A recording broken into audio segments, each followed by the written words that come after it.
Halo semuanya, perkenalkan nama saya Adam Reis Harahap.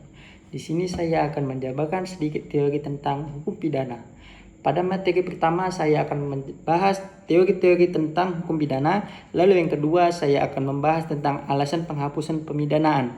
Baiklah, untuk mempersingkat waktu, baiklah kita mulai teori yang pertama.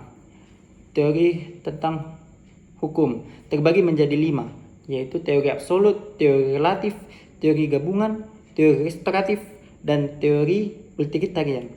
Yang pertama, teori absolut. Teori absolut adalah memandang bahwa sistem hukum itu adalah pemidanaan yang bersifat sementara atau hukum balas dendam. Seperti contohnya, ketika seseorang membunuh, maka menurut teori absolut ini cocoknya seseorang tersebut dihukum mati juga. Yang kedua, teori relatif. Teori ini lahir dikarenakan banyak yang menolak tentang teori absolut ini. Teori relatif ini memandang bahwa penghukuman itu bukan hanya sekadar tentang pembalasan atau pemberian efek jera, melainkan tentang menjaga ketertiban dalam masyarakat. Lalu yang ketiga, teori gabungan. Teori gabungan ini menggabungkan antara teori absolut dan teori relatif menjadi satu, yang mengartikan bahwa hukum itu adalah sesuatu hal untuk memberikan efek jera pada si pelaku dan memberikan norma atau pendidikan moral pada si pelaku dalam pelaksanaan pemidanaannya. Seperti contoh, seorang terpidana telah dihukum karena telah mencuri, dihukum penjara. Misal dia kena penjara 3 tahun. Dan dia di lapas tersebut, ketika dia dihukum, dia akan diajarkan tentang berpendidikan moral, tentang beretika yang baik, agar kedepannya dia menjadi orang yang lebih baik lagi. Yang keempat, teori restoratif. Teori restoratif ini adalah upaya penyelesaian di luar pengadilan antara pelaku dengan korban tindak pidana. Teori ini menggunakan musyawarah yang menitik beratkan kepada pemulihan kembali terhadap kerugian si korban dengan hasil kesepakatan bersama antara pelaku dengan korban tindak pidana dalam penyelesaian pengganti kerugiannya. Lalu yang kelima, teori utilitarian. Teori utilitarian menyatakan bahwa dalam pengambilan keputusan hukum tersebut harus mengedepankan unsur bermanfaatan terhadap masyarakat dan individu sekitar untuk mencapai suatu keadilan. Lalu akan saya lompatkan lagi kepada materi bahasan kedua, alasan penghapusan pemidanaan. Apa itu yang dimaksud dengan alasan penghapusan pemidanaan? Alasan penghapusan pemidanaan adalah seseorang terpidana tidak bisa dihukum dikarenakan alasan pembenar dan alasan pemaaf. Apa itu alasan pembenar dan apa itu alasan pemaaf?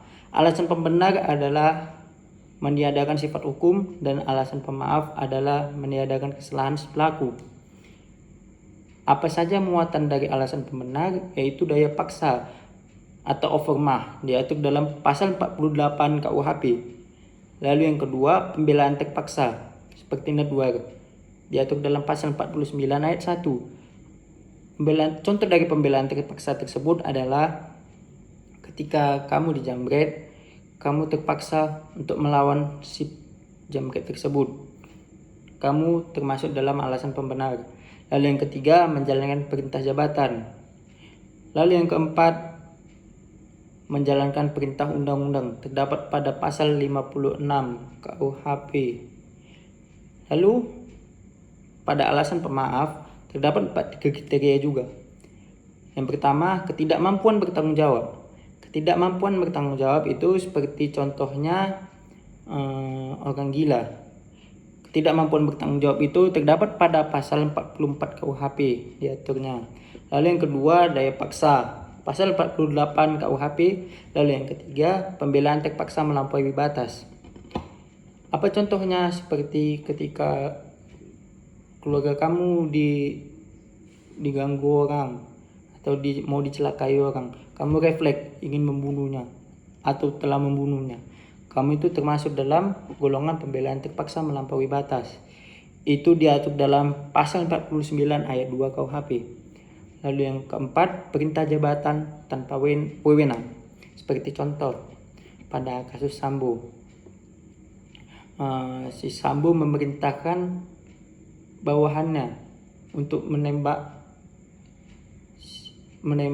si korban. Itu termasuk dalam perintah jabatan tanpa wewenang.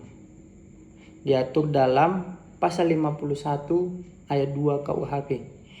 Baiklah, demikian hasil dari jabaran materi saya tentang hukum pidana. Demikian lebih dan kurangnya mohon maaf. Billahi taufiq wal hidayah. Assalamualaikum warahmatullahi wabarakatuh.